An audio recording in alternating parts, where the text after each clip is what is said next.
Well, hello. Welcome to yet another video series. This time we take our cameras and look at lifestyle medicine. Well, you may ask, what is lifestyle medicine? Well, the medical profession and the community has long recognized that many diseases of our current age are related to our lifestyle. And many doctors have taken a keen interest in this field, and they themselves have become practitioners. We have put together a series of presentations by one such lifestyle medicine practitioner, Dr. Peter Tung. Now, Dr. Peter Tung is a retired surgeon with a long interest in promoting healthy living and has conducted many public lectures on health topics. Now, since his retirement, Dr. Peter Tung has completed a course of study from the Australasian Society of Lifestyle Medicine, and he is now a practitioner. So I hope this series of presentation by Dr. Peter Tung will provide you with sufficient information to develop, to enhance a healthy lifestyle. So, welcome to another session on how lifestyle impacts on health. And this time we are talking about why and how to exercise. Now, I think we all know that exercise is good for us. And we need to ask ourselves, just how good is it? How good is it? And because of the research of lifestyle medicine, we can tell you that it is amazingly good. The benefits of physical exercise, the physical benefits are huge. You have reduced risk of heart disease, reduced risk of diabetes, reduced risk of cancers. You can maintain a healthy weight.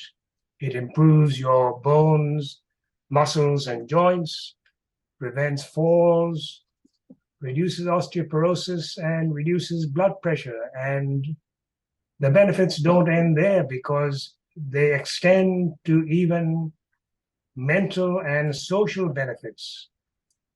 So exercise can get you to be happier, reduce your risk of dementia, which of course is very important these days.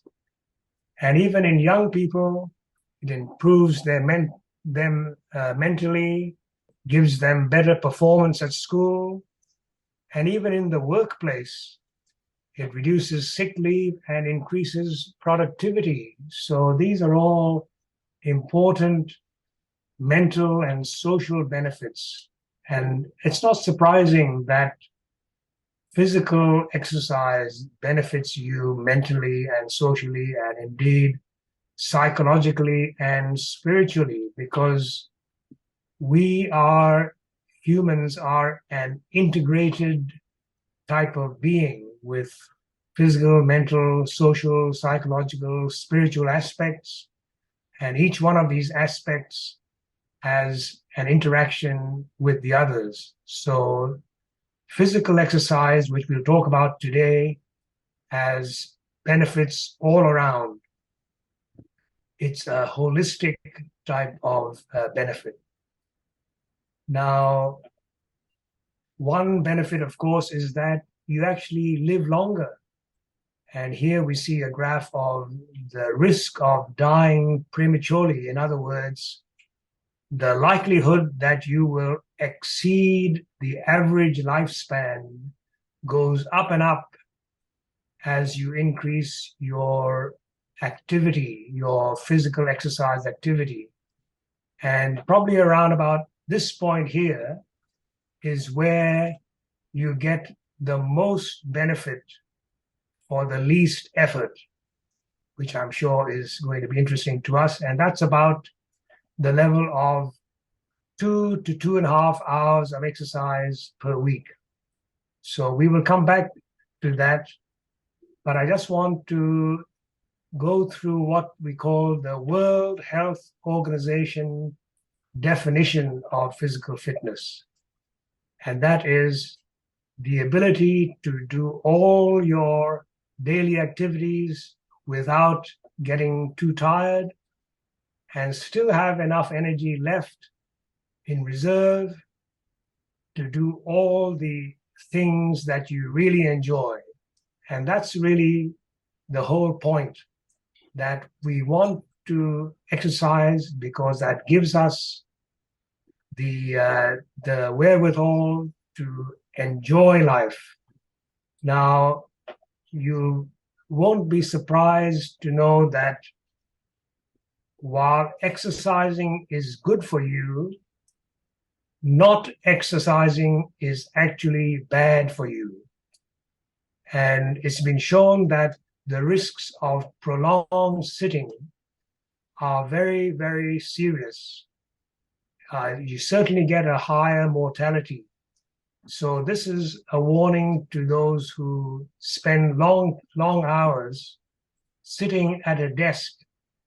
In fact, these days there are offices that have started using stand-up desks, but you don't really need to have a stand-up desk, because if you simply interrupt your sitting every 1 to 2 hours with just a few minutes, 5 minutes of light exercise, then that will counter the effects of sitting for long periods. Actually, the worst type of sitting is not in an office, but it's sitting and watching television. And that's really found to be statistically worse than just ordinary sitting. The reasons are not completely clear, but we think it's likely that the unhealthy snacking that goes on while you're watching TV is why it's so bad. But look, let's go on to look at how exercise works. And I think it's important for us to understand what is going on in your body when you do exercise, because then we can exercise intelligently. There are really 4 principles at work when we exercise. And the first one is called the overload principle, which simply means that when the body is challenged to a level greater than what it's used to, then the body will adapt to cope with the challenge. So that simply means that if you start lifting a heavy weight, which you're not used to, then your body will become stronger over time so it can cope with this weight if you do that every day. And similarly, if you're trying to improve your endurance with long distance exercise, then your body will adapt to become better at endurance activities. The second principle is called the progression principle. And that simply means that when you're doing the same exercise every day for a while, it gradually becomes too easy. So you need to progress your challenge level, like going from a smaller weight to a bigger weight when you're doing weightlifting. And by progressing your challenge level, you will continue to improve. But it's best to do that very gradually, and only when you found your exercise is getting quite easy and maybe a bit boring. Now, the third principle is the principle of specificity. What this means is that your exercise program should be tailored to be specifically for the actual need that you have. For example, if you are at risk of osteoporosis, maybe your doctor has suggested that to you, then you need to do resistance exercises, which helps with osteoporosis. Or if you are at a risk of falling down and injuring yourself, then you should focus on doing balance exercises. And we will talk about all these different types soon. The fourth principle is the principle of recuperation. What this means is that after you do a challenging session of exercise, you need to have adequate recovery time, especially when you are doing resistance exercises and you're lifting heavy weights or using the exercise machine. And if you're especially challenged, then you need to have a full day's rest before you try that same set of exercises again. There is a way around it, of course. You can still do resistance exercise the next day, but make sure you are exercising a different set of muscles so the other muscles can have a recovery day. Now, the last thing to note is that it's important to carry out warming up and cooling down with your exercise sessions. Warming up increases the blood flow to the muscles and they become warmer, and warm muscles are more flexible and there's less chance of injuring or tearing them. Also, warming up is a time that prepares you psychologically. It gets you in the mood for action. And here I just want to say that doing exercise regularly means that some days you might feel that you're not in the mood for exercise, but really that's when you need to do the exercise, because starting off with a warm-up will get you into the mood. And the benefits of exercise will continue rather than missing a day because you're not in the mood. Cooling down, of course, is also important, because after you've completed your exercise session, then cooling down brings your body back to a resting state, and that gets you ready for the next activity that's on your daily program. And a good way to cool down is just to do light intensity exercise and do some stretching. These are good ways to cool down. So now let's go on to the main types of exercise. What do we actually do? So there are four main types: aerobic or endurance exercise, strength or resistance training, flexibility exercise, and balance exercises.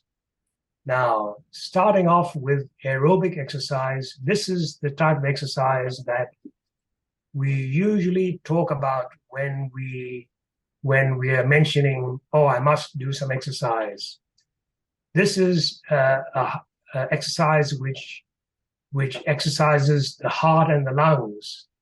It's known as aerobic fitness. The benefits are that it benefits your heart, lungs, and circulation, improves your endurance, and it also helps to control your weight by burning up calories of energy which you consume. Good forms of aerobic exercise are things like jogging, swimming, or cycling. These are things which you can easily do in short bursts, but the object of aerobic exercise is to be able to continue that for at least about half an hour each day so that you improve your endurance. Probably aim for a total of about 2.5 hours each week, which breaks down to about 30 minutes each day for 5 days a week.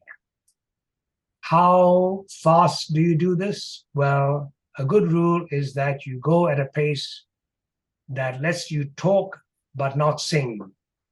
So you can, while you're jogging, you can talk to a friend who's jogging with you, but you probably can't sing or shout at them. Now, those who can't find half an hour each day to do the exercise, well, the good news is that you can get some benefit even though the exercise is broken up into 10-minute segments and spread throughout the day. Or even if you do light amounts of exercise every hour, that also can benefit you. Look, even if you just were standing for 2 hours a day, that still has a benefit. And believe it or not, those people who only find time to exercise on weekends, that still has some benefit in reducing mortality. So no reason not to exercise in some small way. Now, the next type of exercise is strength or resistance exercise. And this is the exercise that increases your muscle size, strength, and tone. And by tone, we simply mean the ability of your muscles to respond quickly to any challenge. So with strength training, this helps you to reduce muscle injuries because your muscles are ready for any sudden challenge. It also will help to decrease the likelihood of falls in the elderly, improves your strength of your bones, improves your posture, and once again, helps you to control your body weight. The third type of exercise is called flexibility training. And this consists of stretching your muscles, which helps prevent injuries, can reduce your back pain, improves your balance, and increases your range of motion, which is good because during your daily tasks, quite often you need to have a full range of motion so that you can reach further to pick something up or bend down or stoop. Also, flexibility training helps to reduce stress by reducing the tension in your muscles and helping your body to relax. Improves posture, and stretching is best done about 2 or 3 times a week. So it doesn't need to be done every day. And you need to include all the major muscle groups. And each time you stretch, hold the stretch for about at least 10 to 30 seconds to get the most benefit out of it. When you stretch, you should be doing 2 to 4 repetitions for each group. And so you're taking about 60 seconds for each muscle group. And the major groups are listed here. An important thing about safe stretching is that it's best to do it after your exercise workout. As we said before, it's part of cooling down. Stretch slowly and gently without jerking. You should feel your muscle being tense, but you shouldn't feel any pain while you're doing it. Now, balance exercises. This is very important for older adults because that reduces the risk of falls. Now, let me tell you that falls in older adults are really very, very much to be avoided because if you have a fall and you have a major fracture, that can be a life-changing event which sends an independent older person from living at home to going into long-term care.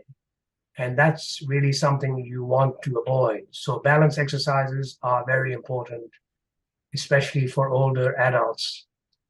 Good ways of doing this are actually taking part in Tai Chi or yoga. And this improves your coordination, your gait, agility, and quite often it strengthens those muscles that when you accidentally stumble, you can actually recover without actually falling. And that avoids the risk of injury. So now, having completed the why and the how of exercise, are you ready to start? Well, let's say that if you are not already doing some form of exercise, then really you need to ask yourself these questions. Have you ever had heart trouble? Do you ever suffer from chest pain or pain in the left arm? Any dizzy spells? Do you ever get short of breath with little exertion? Do you have a family history of heart attacks before the age of 50? Do you have high blood pressure? Has your doctor ever told you to avoid exercise because of a medical condition? So if you don't exercise at some level regularly, and you answered yes to any of these questions, then it's important that you get a clearance from your doctor before you start. But let's assume that you've got that all in place. Now you're ready to begin. And if you're a person who doesn't like all these complicated exercise programs, there are two very simple forms of exercise that anybody can carry out, which are very good for you. And the first one is walking. Walking is what we think is the closest thing we have to a wonder drug because it has so many benefits. It helps you to control your weight. It helps you to reduce your craving for sugary things, which are bad for you. It's reducing your risk of breast cancer, helps you with joint pain, and it boosts your immunity and also helps your cognitive function, which is your ability to think and reason and carry on a productive life. The second exercise we want to recommend to keep things simple is push-ups, which some people would say is the perfect exercise. Why? Because this engages the whole body, top to bottom. Several muscle groups are being exercised all at the same time: chest, arms, abdomen, back, hips, and legs. So it simply means getting down on the floor on your toes and your hands, arms stretched out, and then lowering yourself to the floor with your arms and then raising yourself up again. Now, if that is too hard for you, then you can modify it to be resting on your knees and your hands and do your push-ups that way, or else put your hands on a chair or a low table. In all this, you must keep your whole body straight and then doing your push-ups that way. So these are definitely easier than floor push-ups, but they are a good way to get started, and you can work your way up to finally doing floor push-ups. Now, seniors are a group that really needs to do all the exercises: aerobic, strength, balance, and stretching. Why? Because senior people are the ones who want to have their retirement years as times to enjoy life. And of course, unless you do the exercise, you won't be healthy enough to enjoy the years you have left to live. I want to emphasize to seniors that there is one exercise that you really need to be able to do, and that is this. You need to be able to lie down on the floor and then get up without help. Why? Because many seniors live by themselves, and if you have a fall in your home, then you will find that you're not able to get to the phone to call for help, or even to get to the front door to call for help. And tragically, many seniors have been found lying on the floor at home, just by chance being found by a neighbor or by their relative who happens to call on them. And they've been lying on the floor for days. And that is a very tragic thing which can have bad consequences. So be sure that you can get up from the floor on your own. Now, pregnant women need to exercise because that helps to prevent excess weight gain. But a good bit of advice is that you should avoid exercise that has the risk of falls and any injury, because now you've got two people to worry about when you have a fall. Those who have heart disease should exercise because that reduces the risk of the heart condition becoming worse. If you have had previous heart attacks or strokes, then exercise can help prevent further complications and give you an improved lifespan. Those who are at risk for diabetes should exercise because that reduces the risk of developing diabetes. And if you already have diabetes, then exercise will help to control your blood sugar level, which will help your diabetes management.